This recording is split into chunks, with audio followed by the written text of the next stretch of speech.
So you like IV sedation? Yes, we love IV sedations because our patients love IV sedation. This Okay. is a wonderful technique that we have to provide our patients in a very safe environment, a level of depreciation in their feelings and emotions that allows us to push through these procedures, not having pain, remembrance, or experiencing any of the work. So it's very comfortable What for do you them. monitor when you're doing IV sedation? That's a very good question because we have to be safe for our patients, and safety always comes first.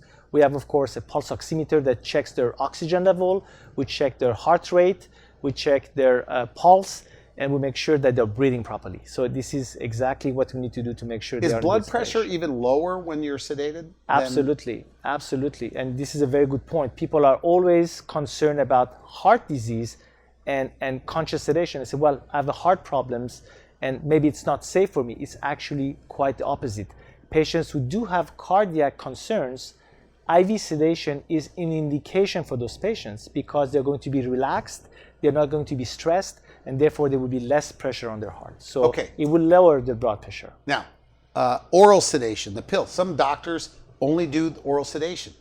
They don't have the certificate to do IV. Absolutely. You're not a big fan of the pill. Why? Well, there's multiple reasons for that. The first reason is because every patient is different, and it's very difficult to what we call titrate, to find the right level of medications to give them because it's just a one tablet and see what happens. Okay. So it's tough. Some people need more, some people need less. And if that medication, that tablet is not enough, then the patient has actually a bad experience during the procedure.